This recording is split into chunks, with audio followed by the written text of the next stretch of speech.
Hey, what's going on, guys? Welcome back to another update. Today we're going to talk about the Celestial Pearl Danios again because we got the last batch of them in here. There's a ton of them actually in the back. Can't see all of them. But yeah, we got a ton more in. Got another 30-ish from an online source, and I would say it's not the best, but the price was really good. It was like $3 and like 75 cents a piece. But a lot of them were looking like this. As you can see, sunken belly, small, and it's a roll of the dice online, like I said, and also depending on your sources. So I had 2 DOAs on there versus, out of the 40, which is not bad at all. And then we had 2 died like a couple of days later. And then we had a couple of these guys that don't look too good. So we got one up there, 2, like what is that? 1, 2, 3, 4 maybe. That looks like it's iffy out of the 40. So we got 4 plus the 4 that died, so about 8. So from that order, not the greatest, but again, like at $3.75 a piece, you can't really complain. You have some of these guys here that look like that. You have some more guys that look like that.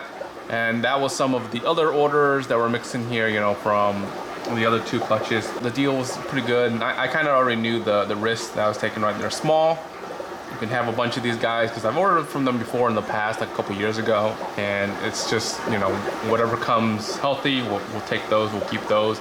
Again, we're not giving up on these guys. We're trying our best to try to keep them alive, but I'm crossing my fingers, but I don't think that they're going to make it, unfortunately. They are in the quarantine phase right now, so this whole tank is a quarantine tank essentially, and I've been deworming them. So I've been deworming them, and basically it's like a deworm food. You feed them for a consecutive amount of days, and you alternate to the next one afterwards. There's a third one. You basically kind of deworm them to make sure that there's no internal parasites or internal issues with the fish. On top of this food here, I do medicate some other stuff. So for most of the times and most of the part, I do like a copper treatment. I know that people don't like copper introduced into their aquarium, but again, this is like basically a quarantine tank. So once it's done, I throw carbon there. It drains all the copper. Do basically a reset on the tank and then fill it back up. With the copper, it helps with ick. It basically destroys and kills any ick or potential ick in there.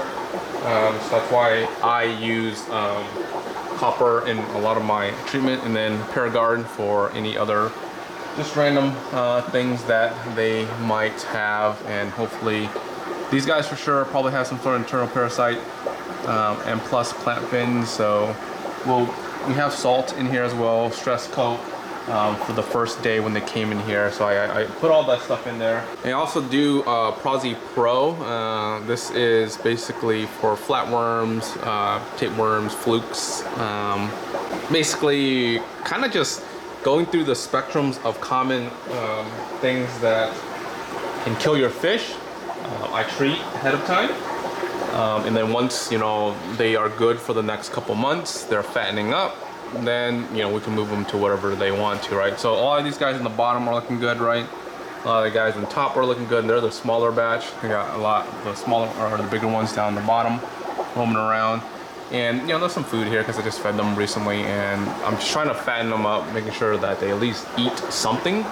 As long as they're eating, I'm okay. And I'm doing a water change every 2 days or so, just because there's a lot of them, and also I don't want any uneaten food just kind of sit here. So I'll probably do a small water change later today once I'll give them a chance to kind of eat all the food.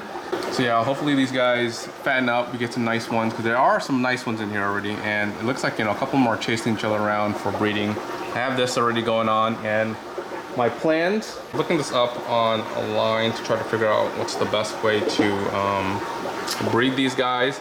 And they basically said just throw them in a container, throw some moss on top of the container. Once they breed, you can kind of take the moss and dump it into another tank. And that's what I'm planning to do. So what I'm going to do is I'm going to use basically this moss and whatever plants we have here, and we'll kind of swap them back and forth, right? So once they get big enough, they'll probably run in here and whatnot, breed. We'll take that and we'll dump it in here, and we'll swap some new plants in here, and we'll kind of continue that. But we're going to basically throw this in the very bottom and we'll kind of cover it in moss so that they have like a little area to do it, the breeding. Or I might find a smaller cup. I might start with a smaller cup just because this tank is like, basically this is the size, almost like, you know, a little more than half the size of the tank already. But if we get a big enough group and they're breeding consistently, I might do a bigger one, but we might start with like a small like cup or something like that, and we'll kind of go from there, right? Like this is basically what they need. It's something like this that lays over here. They'll breed on it, they'll lay, scatter the eggs, we'll pick it up and just toss it down here. So yeah, that is the plan. And then, you know, we'll put the little fries in this tank because it's just a shrimp tank. There's no other anything else, shrimp and snails really. And then we'll just let them grow in here. Once they grow big, we'll kind of do like a swap-a-roo, figure out like which one goes in which, and maybe do some selective breeding if that's the case. But yeah, we'll kind of play it by ear. And also, just so that you guys are kind of like in the loop, I did take down this tank. I gave my dad all the angelfish so that they have more room to swim. He has a 125 gallon tank that's converted to an angelfish tank only right now. So I, you know, basically put all the angelfish in there, and he has, you know, plenty of room for them to swim in. But decided to take down this tank so that we can basically make some room. We'll sell this and we'll kind of move stuff around, but eventually, like I said, we'll move the rack inside out to here somewhere. We'll move this maybe in the corner over there, and we'll move this rack along where the far side is with that is, and we'll move that out of the way. But yeah, and then we'll, you know, make some room in the middle here so we can kind of either lay our tools, get around easier, maybe, you know, put some equipment here and there. For those who are like surprised that, you know, oh my God, you took down this tank, why? This was part of the plan a long time ago, just because I knew that I couldn't keep all these tanks, and a lot of it was just holding temporarily until I can get, you know, figure out like the tank inside. Still haven't figured out like what tank I want to get inside. Now I'm thinking like a 6-foot tank now, just because I can't fit a 7-foot or an 8-foot tank in there. So maybe like a 6-foot tank, and move everything out, you know, and kind of, yeah, it's kind of like up in the air right now. But yeah, let's start off with the little stuff. Selling this tank first. Once this tank is sold, we'll kind of go step by step. I'm excited for this project. I hope you guys are too. If you guys aren't subscribed yet, make sure you guys are subscribed.